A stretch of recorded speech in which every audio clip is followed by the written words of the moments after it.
Merci. Bonsoir et bienvenue en ce mercredi 12 juillet 2020 et nous en sommes arrivés aujourd'hui à la méditation numéro 145 dans le livre Les psaumes des temps modernes de notre ami pasteur Jean-François Denis que nous saluons fraternellement ainsi que son épouse Nancy et toute l'équipe au Québec, au Canada. Nous demandons à ce que notre Père vraiment mette sa main sur eux ainsi que sur chacun d'entre vous, et que ce soir encore, ton enseignement, bien-aimé Saint-Esprit, dans le nom de Jésus, pour ta gloire, Père, nous soit encore donné. Le titre de ce soir, « Lorsque je marche dans la vallée de l'ombre de la mort ». Nous connaissons bien de quel livre et même de quel psaume ce verset, cette phrase, ce titre est tiré. Seigneur, je sais que tu écoutes tous les soupirs de mon cœur et que tu entends mon cri à travers mon silence lorsque je n'ai plus de voix. Tu es toujours là, présent au milieu même de ma douleur. Et je sais que ton esprit s'empresse à ouvrir ma voie pour me faire cheminer dans mon parcours avec toi. Dans l'impasse, au milieu de la tourmente, ton doigt me pointe la direction, défrichant devant moi ce sentier nouveau pour me faire entrer dans ta mission. Dans ma mission. Mais également dans ta mission. Il y a quelques fois où je vis encore ces doutes accompagnés de plusieurs interrogations. Mais je sais qu'avec toi à mes côtés, tout au long de mon pèlerinage, tu veilles sur moi et m'assures ta protection. Tu me transmets tes stratégies à travers chaque situation. Et tu me communiques constamment tes solutions. Tu me donnes ta paix lorsque je ne sais où je vais. Tu me conduis et me diriges lorsque mon cœur est rempli de terreur. Tu illumines mon sentier lorsque je traverse cette tempête et que je marche seul à travers cette épaisse noirceur. Même si mon ennemi rôde à mes côtés, je sais qu'il ne peut et ne pourra jamais me toucher. Car je reconnais que toi, Éternel, tu es mon berger. Et qu'en toi seul, je trouve ma sécurité. Tu renouvelles mes forces lorsque je me sens épuisé. Tu remplis mon réservoir de ton carburant lorsque je suis vidé. Tu es mon soutien dans l'adversité. C'est pourquoi je suis tellement bien dans ta présence, ô Dieu d'éternité. Je ne veux pas chercher à quiconque me justifier. Je désire seulement te laisser, toi, être mon justicier. Je sais qu'aujourd'hui, plusieurs critiquent et médisent. Mais toi, Éternel, garde-moi sous ton aile en faisant abstraction de ce que les gens disent. Au milieu de la tourmente, je demeure envers toi dans l'attente de te voir encore dans ta fidélité, oui, te lever pour te voir encore débroussailler ce chemin nouveau face à l'adversité. Tu ne m'as jamais laissé et je sais qu'aujourd'hui encore, tu sauras me délivrer. À jamais je t'aimerai, peu importe dans ma vie les fatalités et les contrariétés, tu es ma raison d'être et d'exister, mon Dieu, mon roi, ma majesté. Merci Père, merci Seigneur, merci bien-aimé Saint-Esprit pour ce psaume. Oui, car comme le dit le titre, dans la vallée de l'ombre de la mort, je ne suis jamais seul.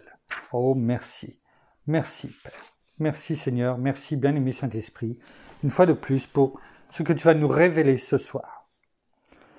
Comme on a pu le dire tout au début, le thème et la référence que nous laisse Pasteur Jean-François est le psaume 23. Alors, bien sûr, nous connaissons le psaume 23. Nous allons, bien sûr, ne serait-ce que, même si on le connaît par cœur, le lire, le dire. Psaume de confiance, psaume de foi, de David. L'Éternel est mon berger, je ne manquerai de rien. Il me fait reposer dans de verts pâturages.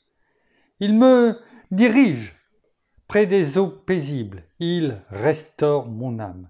Il me conduit sur les sentiers de la justice. Son nom. Quand je marche dans la vallée de l'ombre de la mort, je ne crains aucun mal, car tu es avec moi. Ta houlette et ton bâton, voilà mon réconfort. Tu dresses devant moi une table en face de mes adversaires. Tu oins d'huile ma tête et ma coupe déborde.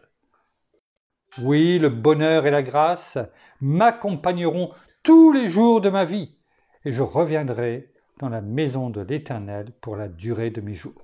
Oh, merci, Père. Merci pour cette parole, pour ce psaume de confiance, cette parole de confiance inébranlable que nous avons envers toi, toi, Père, toi, Seigneur, toi, bien-aimé Saint-Esprit. Alors, ce n'est pas la première fois, bien sûr, que nous méditons dessus. Et je dirais franchement, quand j'ai vu la référence, je me suis dit, qu'est-ce que je vais pouvoir encore bien dire sur ce psaume que nous avons médité, bien sûr, bien souvent, mais que nous avons pris même avant les méditations des psaumes des temps modernes. Alors, j'ai demandé à notre bien-aimé Saint-Esprit de pouvoir me montrer qu'est-ce que l'on pourrait bien dire. Et on peut voir, lorsqu'il est dit « L'Éternel est mon berger, je ne manquerai de rien. Il me fait reposer dans de verts pâturages. Il me dirige près des eaux paisibles. » Et quand il nous dirige près des eaux paisibles et quand il restaure mon âme, eh bien, en fait, on a pu déjà le dire, il nous conduit dans cet enclos, comme les brebis où ils ont cette herbe grasse et cette eau fraîche qui est là. Et on a dit que c'était une nourriture. Oui, il nous donnait, il pourvoyait à nos besoins. Mais c'est également aussi l'image de ces aliments spirituels qu'il nous donne. Cela aussi peut faire référence à ce qui est dit dans Matthieu 4,4, l'homme ne vivra pas de pain seulement, mais de toute parole qui sort de la bouche de Dieu. La parole. Oui, la parole, c'est aliment également spirituel. Bien sûr, on le sait. Tout ce qui est dans le monde spirituel, on le voit se manifester dans le monde physique, là où nous vivons. Et le thème de ce soir se tournera autour de ce que l'alimentation, l'aliment spirituel qui est la parole. Et nous allons voir au travers de quelques versets ce soir de la parole, car c'est bien là l'essentiel, ce que celle-ci veut nous apprendre à ce sujet, aliment spirituel. Alors, voyons tout d'abord dans Ésaïe. Ésaïe, chapitre 55, versets 1 et 2.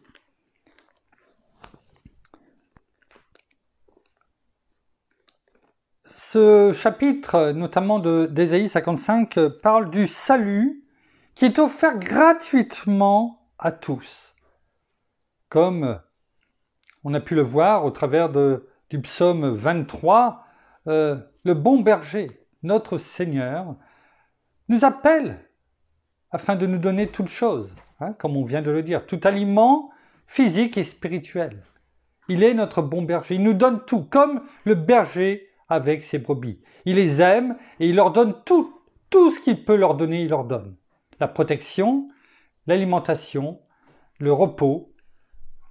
Et il les conduit, oui, toujours à sur les sommets les plus verts, les plus gras, afin qu'ils puissent, je dirais, cette image de la table, il les amène directement à la table pour pouvoir manger. C'est ce qu'il fait avec nous, gratuitement, pour nous, alors que ça a eu un coût énorme pour notre Père, notre Seigneur. Hein? On le sait très bien. Versets 1 et 2, il est écrit du chapitre 55 d'Ésaïe, « Ô vous tous qui avez soif, venez vers les eaux. Même celui qui n'a point d'argent, venez, achetez et mangez. » Tous ces verbes à l'impératif, des ordres. Venez, achetez du vin et du lait sans argent, sans rien payer. L'Éternel, 700 ans avant la venue de notre Seigneur Jésus-Christ, par notre bien-aimé Saint-Esprit, a dit au prophète Ésaïe ces paroles. Tout à l'impératif, des verbes à l'impératif. Et déjà était écrit 700 ans avant la venue de notre Seigneur sur cette terre, ce qui allait être fait. Il invitait déjà tout le monde à venir là où notre Seigneur allait venir à un moment donné, pour nous. Et auprès de lui, nous pouvons tout simplement avoir tout ce que nous voulons. Si nous avons soif, si nous avons faim, nous pouvons venir, boire, manger, jusqu'à plus soif, jusqu'à plus faim, gratuitement. Il est dit, même si vous n'avez pas d'argent, sans rien payer, parce que notre Seigneur nous a rachetés. Et en lui et par lui, nous avons toutes choses, sans rien à payer. Simplement, en venant à lui, venez à moi, vous tous qui êtes fatigués et chargés, de venir à lui tels que nous sommes. Et il nous donne tout. Non seulement il prend soin de nous, comme le berger avec ses brebis, mais en plus, il nous donne le salut, la grâce, le salut éternel, l'éternité. Un vin nouveau. Oh, merci.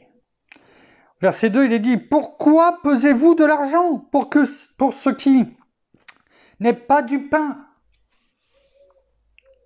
Pourquoi peinez-vous pour ce qui ne rassasie pas? » On travaille, on se fatigue, et finalement, on n'est jamais rassasié. On en veut toujours plus. Et on le voit dans ce monde. On travaille à ce moment-là toujours plus. On fait des heures supplémentaires qui, bien souvent, ne sont même pas payées. Et on se fatigue. Et on peine. Alors, je ne dis pas que notre Père ne nous a pas dit de ne pas travailler. Ce n'est pas ça que je suis en train de dire. Mais il y a une différence entre travailler pour vivre et vivre pour travailler. Voyez la nuance? Est-ce qu'on est esclave finalement du monde à travers notre travail, ou est-ce que l'on travaille parce que nous sommes aujourd'hui, et notre Seigneur, au travers de la parole, montre qu'il faut travailler. Il faut travailler. Et au travers de cela, répandre la parole de Dieu. Ou alors sommes-nous plutôt esclaves du monde au travers de notre travail, et on n'ose même pas parler. Voyez la différence, il y a une nuance.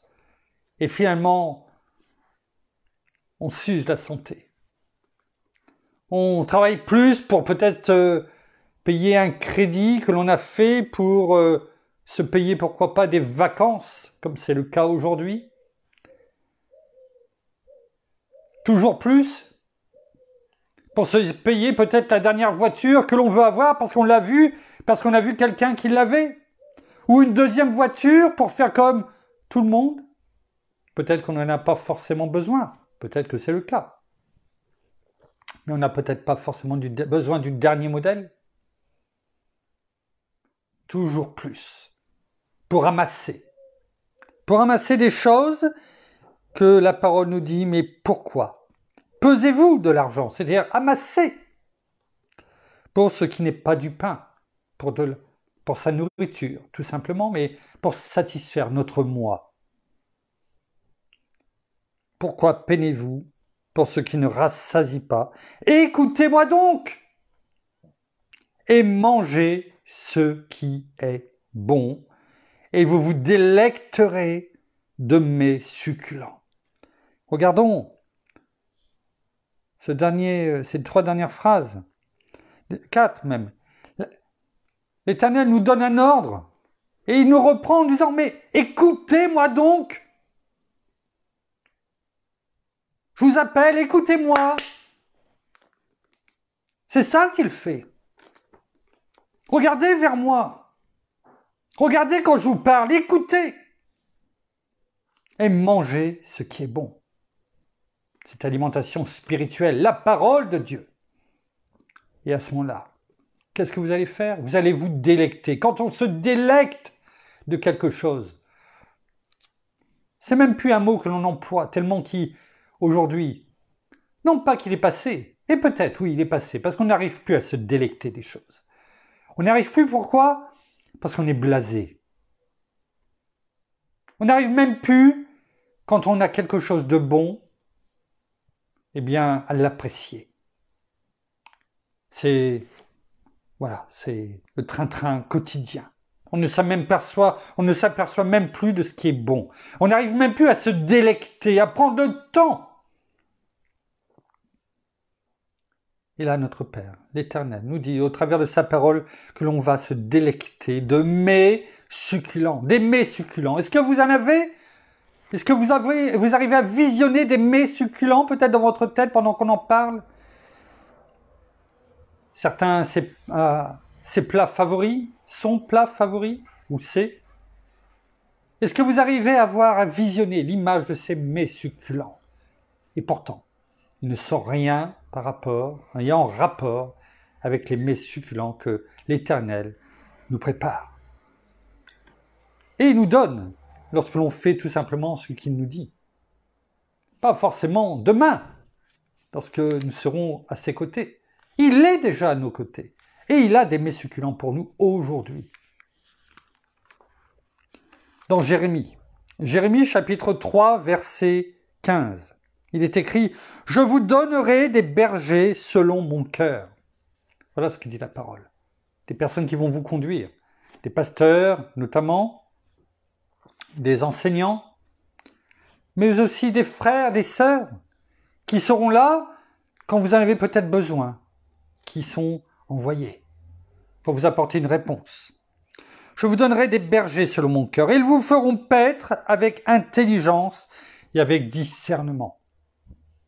La parole le dit, ceux qui sont là, ne soyez pas nombreux à vouloir enseigner, parce que ils seront jugés plus durement que les autres. C'est important.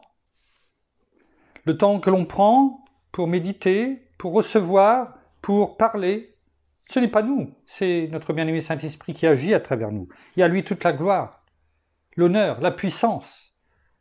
Pas à moi. Mais s'il nous donne des bergers, selon la parole, et des enseignants, c'est peut-être, ne croyez-vous pas, pour qu'on les écoute? Non pas eux, mais la parole à travers eux. Afin d'être conduit là où notre Père, notre Seigneur veut vous conduire. Le bon berger veut vous conduire. Le berger suprême. Le berger des bergers. Attention d'entendre et d'avoir le discernement nécessaire, de ne pas mépriser les bons bergers, ceux qui sont selon le cœur de Dieu. Attention, d'avoir le bon aussi discernement. Regardons ce qui est dit dans Ézéchiel. Ézéchiel, chapitre 34, verset 11 à 15. Ce sont les promesses faites au peuple par l'Éternel. Car ainsi parle le Seigneur l'Éternel. C'est moi-même qui prendrai soin de mes brebis et j'en ferai la revue. On va prendre ce verset 11 et les versets 14 et 15. Car ainsi parle le Seigneur l'Éternel. C'est moi-même, c'est lui. Ce n'est pas Frédéric, ce n'est pas pasteur Jean-François. On a notre rôle à jouer. Bien sûr, on a notre rôle. C'est pas pasteur Georges, pour les personnes que vous connaissez, ou d'autres pasteurs, ou d'autres enseignants, ou prophètes, ou évangélistes et autres. C'est moi-même, dit l'Éternel, qui prendrai soin de mes brebis et j'en ferai la revue. Vous savez, une revue, lorsque, par exemple, on parle du 14 juillet, ou même quand un président va dans un pays, et bien souvent quand il descend de l'avion, eh bien, il y a tous ces... Il est reçu par le président, le responsable du pays, et il y a tout une rangée de militaires au garde à vous, et ils sont passés en revue, comme au 14 juillet. Ils sont passés en revue afin de voir si tout va bien. Et ceux qui sont passés en revue, souvent, ont été choisis pour être là. C'est pas toute l'armée. C'est normalement ceux qui ont été choisis, ceux qui sont considérés par l'armée, en tout cas dans le secteur, comme étant les meilleurs, les plus représentatifs. Et c'est ce que dit notre Père, l'Éternel. Il dit, le Seigneur l'Éternel, c'est moi-même qui prendrai soin de mes brebis et j'en ferai la revue. Il va passer dans les rangs.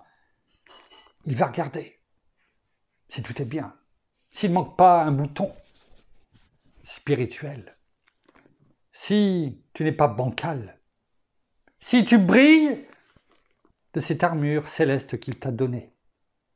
Oh, merci. Versets 14 et 15, il est écrit, « Je les ferai paître dans un bon pâturage. » Pas dans un pâturage, dans un bon pâturage, le meilleur, celui qu'il aura choisi.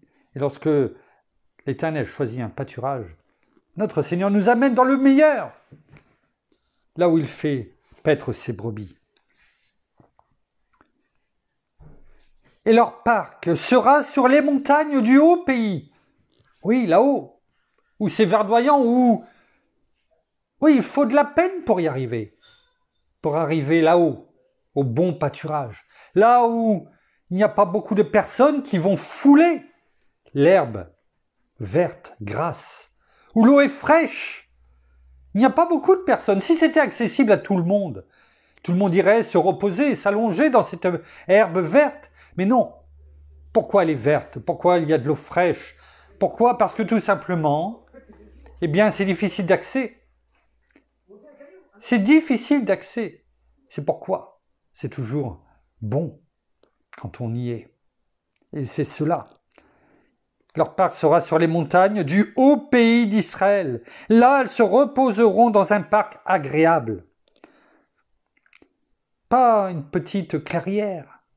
Pas un, comment dirais-je, un enclos. Non, un parc agréable. Et elles pourront paître dans de grands pâturages sur les montagnes d'Israël. C'est moi qui ferai paître mes brebis. Il le redit, la parole le redit. Je pense qu'elle le redit afin qu'on ne se trompe pas. La parole le dit, il y aura des faux prophètes. Attention, qui par des fausses doctrines voudront vous éloigner, vous emmener à des endroits, mais qui ne seront pas ces parcs où l'herbe est grasse. Les verts pâturages. C'est moi qui les ferai reposer, oracle du Seigneur l'Éternel. Vous savez, l'oracle, un ordre clair, précis, quelque chose de certain. Oh, merci. Dans Jean, chapitre 6, Jean, chapitre 6, au verset 50 et 51. La parole dit, Jean, chapitre 6, versets 50 et 51, c'est notre Seigneur lui-même qui parle, et qui dit, c'est ici le pain qui descend du ciel, et il parle bien sûr de lui, hein, C'est ici le pain, notre Seigneur, qui est le pain de vie. C'est ici le pain qui descend du ciel afin que celui qui en mange ne meure pas. Reçois le Seigneur dans ta vie. Fais de lui ta nourriture, ton aliment spirituel. Fais de lui le numéro 1 dans ta vie. Afin que celui qui en mange ne meure pas. Quand tu viens à notre Seigneur, quand tu en fais tes délices, ta nourriture au quotidien, tu t'éloignes. Tu te maintiens éloigné du monde des ténèbres. Oh oui, nous vivons dans ce monde, mais nous ne sommes pas du monde. Tant que nous sommes avec le bon berger, il nous mène là-haut, au bon endroit, dans un bon parc, dans un bon pâturage, où il y a tout pour nous, physiquement, spirituellement. Encore faut-il en faire ses délices au quotidien. Oh, non pas quelques minutes par jour, au quotidien dans sa vie. Il est en nous et nous sommes en lui. Nous ne faisons qu'un. Nous devons fusionner avec lui, afin que dans tout ce que nous faisons, nous lui rendions grâce. Comme il est dit dans Éphésiens chapitre 5 au verset 20, « Rendez toujours grâce pour tout à Dieu le Père au nom de notre Seigneur Jésus-Christ. » Verset 51, « Moi, je suis le pain vivant descendu du ciel. » Si on avait un doute, il nous le dit, ce verset 51. « Moi, je suis le pain vivant descendu du ciel. Si quelqu'un mange de ce pain, il vivra éternellement. Et le pain que je donnerai, c'est ma chair pour la vie du monde. » Il parlait déjà montré au travers de cela. Bien sûr, ils n'ont pas tous compris. Et encore aujourd'hui, on ne mange pas au travers d'une hostie la chair du Seigneur. Non. En venant à lui. En le faisant comme le Seigneur, le Sauveur de notre vie. En faisant de lui le seul médiateur auprès du Père. Il nous donne cette nourriture, cet aliment spirituel, notre quotidien. Une petite coupure, notre pain quotidien. Là, il est notre pain, notre nourriture spirituelle. L'homme ne vivra pas de pain seulement, mais de toute parole qui sort de la bouche de Dieu. Comprenons que ceux qui ont des oreilles pour entendre, entendent.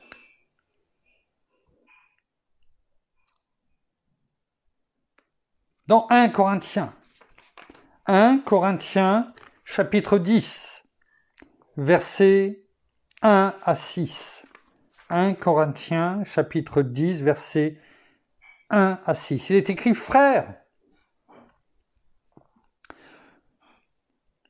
je ne veux pas que vous l'ignoriez. Nos pères ont tous été sous la nuée. Ils ont tous passé au travers de la mer. Ils ont tous été baptisés en Moïse, dans la nuée et dans la mer. Ils ont tous mangé le même aliment spirituel. » Vous doutiez que la parole était un aliment spirituel? Voilà, la parole le dit clairement. Ils ont tous mangé le même aliment spirituel. Ils ont tous reçu la parole. Oui, il y est rappelé tout ce qui s'est passé. Mais aussi qu'ils ont reçu toutes et tous la même parole. Le même aliment spirituel. Et on poursuit en disant, ils ont tous bu le même breuvage spirituel. Car ils buvaient un rocher spirituel qui les suivait. Et ce rocher était le Christ. Il était devant, il était derrière, selon le jour, selon la nuit. Mais la plupart d'entre eux, oui, regardez, écoutez, mais la plupart d'entre eux ne furent pas agréables à Dieu. Et pourtant, la même parole, elle est là devant nous, devant nos yeux au travers de la Bible, au travers physique, au travers de ce livre. Mais au travers des téléphones. Aujourd'hui, de l'ordinateur, tout le monde peut avoir accès à la parole de Dieu. Tout le monde. On ne peut pas dire, non, je ne connais pas, à part ceux qui sont dans les endroits où il n'y a pas encore de connexion Internet, etc. Mais sinon, on ne peut pas dire qu'on ne peut pas recevoir la parole. On peut aller la chercher.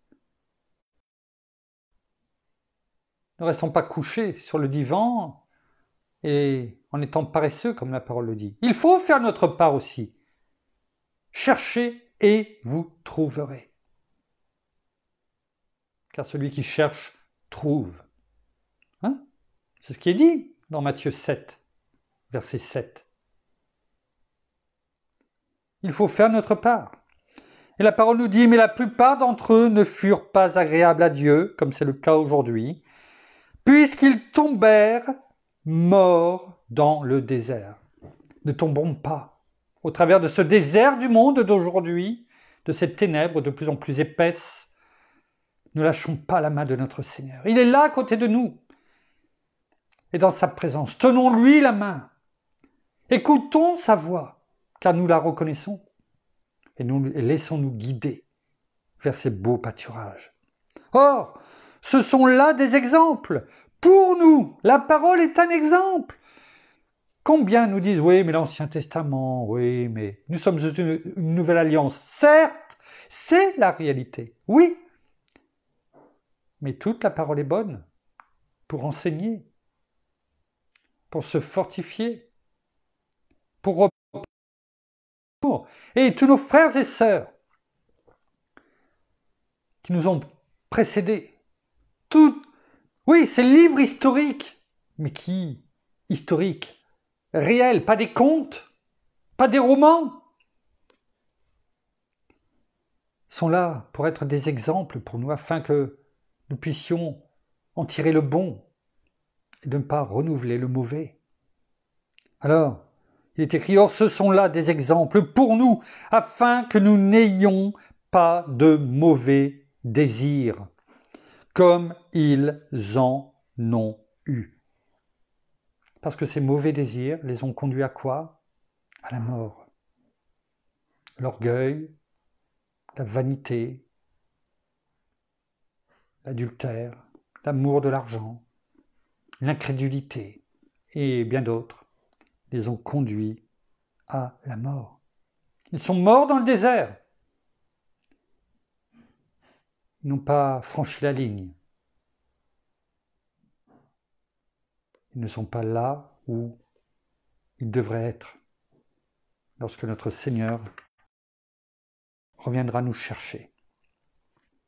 Dans Apocalypse chapitre 2, verset 7, Apocalypse 2, chapitre 2, verset 7, et ce chapitre notamment, ce sont les lettres qui sont envoyées aux 7 églises, avec le chapitre 3.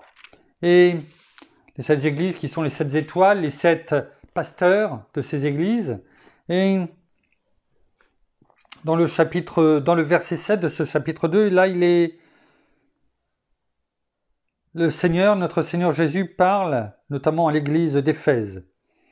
Et chaque type d'église représente en fait un moment de l'histoire de l'église. On ne va pas trop rentrer dedans, il faudrait avoir le temps, peut-être qu'un jour on en parlera.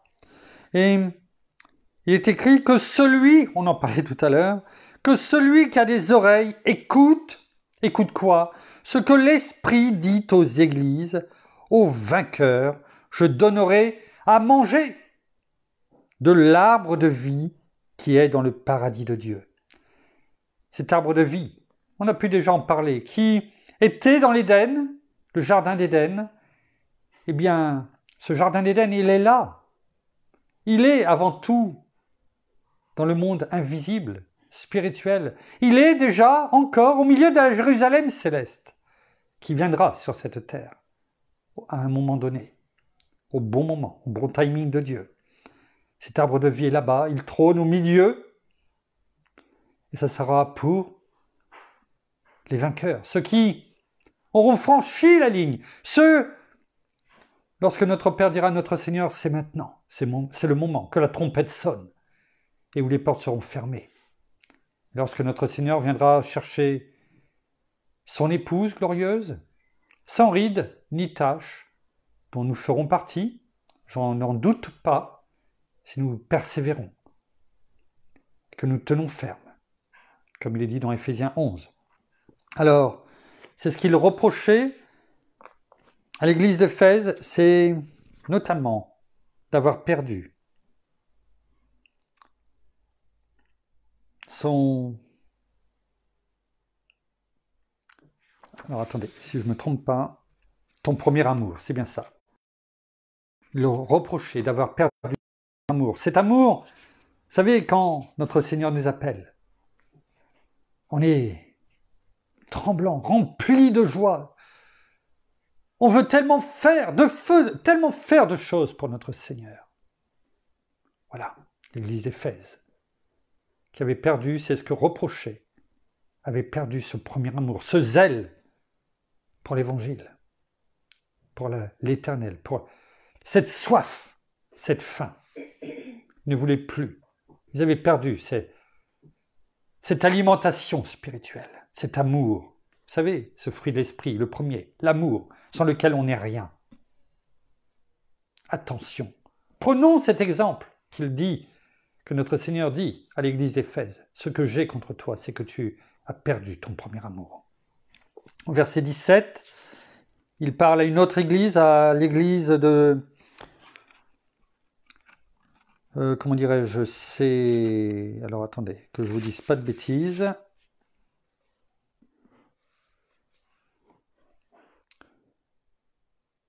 C'est pas l'église de Smyrne, c'est l'église de Pergame. Il parle à l'église à ce moment-là de Pergame au verset 17. Et notre Seigneur dit à l'église de Pergame que celui qui a des oreilles écoute, toujours, écoute la parole, entends ce que je te dis, c'est pour ton bien. Cet aliment spirituel que je te donne quand tu écoutes, je te nourris. Écoute ce que l'Esprit dit aux églises, aux vainqueurs, toujours aux vainqueurs, celui qui aura tenu bon, même s'il ne court pas, même s'il marche, même si quelquefois il rampe, mais il est relevé. Mais en tout cas, il avance. Il ne s'est pas arrêté. Il ne s'est pas assis sur... Il ne s'est pas arrêté sur le chemin des pécheurs, ni sur le banc des moqueurs. Aux vainqueurs, je donnerai de la manne. Vous savez, cette manne qu'il a donnée au désert, afin que, physiquement, il mange. Jour après jour, pendant 40 ans, cette manne. Mais cette manne était aussi spirituelle. Cette manne, c'est la parole de Dieu. Venons la chercher au quotidien. Aux vainqueurs, je donnerai de la manne cachée et un caillou blanc. Sur ce caillou est écrit un nom nouveau que personne ne connaît sinon celui qui le reçoit. Ce nom nouveau, quand nous venons à Christ notre Seigneur, lorsque nous le faisons comme le Seigneur et le Sauveur de nos vies, nous sommes une nouvelle créature, nous avons un nom nouveau. Oh, merci. Tenons ferme afin d'être ses vainqueurs. Merci. Merci, Père. Tenons bon jusqu'au bout afin de franchir cette ligne, afin que nous écoutions au quotidien ce que tu nous dis, sa nourriture spirituelle que tu nous donnes, cette alimentation qui est parfaite, cette alimentation qui, on le voit, les magasins mettent du bio partout, c'est la folie. Soi-disant une alimentation parfaite, équilibrée. Oh, la meilleure qui soit pour notre corps. La meilleure alimentation pour notre corps, c'est celle que tu nous donnes, Seigneur. Que tu nous donnes, Père. Oh, merci, merci. Sachons écouter, sachons entendre et recevoir. Merci, Père. Merci, Seigneur. Merci, bien-aimé Saint-Esprit. Nous terminons par la prière. Oh Seigneur, merci encore pour ta présence parmi nous. Merci encore pour cet enseignement. Merci encore de nous dévoiler ta parole, de nous dévoiler tout simplement la parole. Alors ouvrons nos yeux aussi, écoutons aussi ce que tu as à nous dire, parce que cela est important, et vraiment que nous puissions t'entendre, et vraiment prendre tout ce que tu dis dans le fond de notre cœur, et que nous avancions avec ce que tu nous dis chaque jour. Alors oui, merci de nous fortifier, de nous encourager. Merci aussi, Seigneur, bien tout simplement parce que tu es notre pain de vie. Tu es notre nourriture spirituelle. Et c'est avec toi que nous voulons avancer. Merci parce que quand nous t'avons reçu comme le Sauveur et Seigneur de notre vie, eh bien tu nous as donné ce nom nouveau. Et tu nous as donné la victoire sur notre esclavage, sur ce que nous étions avant. Eh bien, tout est tombé parce que tu nous as libérés de tout esclavage, afin de nous amener et de nous donner la liberté et la vie éternelle. Oui, tu nous as choisis. Alors oui, sachons vraiment encore t'ouvrir notre cœur, nos pensées, vraiment tout ce que nous avons, eh bien, ouvrons pour toi, afin que nous puissions vraiment te recevoir pleinement et mettre pleinement en pratique tout ce que tu nous dis. Alors oui, c'est pour notre bien. Oui, c'est pour nous.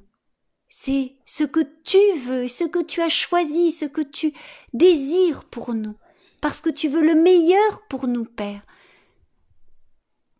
Parce que nous sommes tes enfants, et un père veut le meilleur pour ses enfants, quel que soit le père, que ce soit notre père biologique, eh bien, il veut le meilleur pour ses enfants. Et toi, tu veux le meilleur pour nous, parce que tu es tellement bon, Père. Il n'y a personne d'autre qui est aussi bon que toi. Alors oui, merci vraiment pour ta nourriture qui nous nourrit chaque jour. Et chaque jour, nous avançons avec toi. Et chaque jour, nous voulons continuer d'avancer dans le chemin de la sanctification. Alors merci, Père. Merci, Seigneur. Merci, bien-aimé Saint-Esprit, de toujours nous révéler nos voies ainsi que la parole chaque jour, afin que nous ne dévions pas et que nous ne soyons pas séduits par toutes ces choses du monde. Alors soyez tous abondamment bénis dans le nom de Jésus. Amen. Amen. Merci.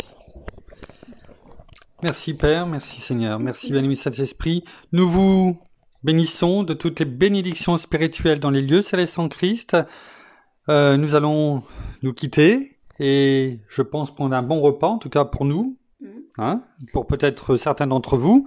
Après cette alimentation spirituelle que nous avons reçue, notre Père nous donne ce qu'il faut aussi pour que physiquement, eh bien, nous nous rassasions. Alors nous allons prendre cette alimentation, nous allons boire de l'eau, qui certes nous feront du bien physiquement, après avoir reçu toute cette alimentation spirituelle qui nous a, en tout cas, fait du bien, rassasié spirituellement. Alors, nous vous donnons rendez-vous demain, au même endroit peut-être, à la même heure, je ne sais pas. En tout cas, je vous ferai part de tout ça demain, dans le courant de l'après-midi. Passez une bonne soirée, une bonne nuit. Faites attention, essayez de prendre un petit peu d'air parce qu'il fait très très lourd, il fait très très chaud. Donc faites attention, prenez de l'eau, rafraîchissez-vous. En tout cas, que la main de notre chacun d'entre vous. Nous vous aimons. À bientôt. Au revoir.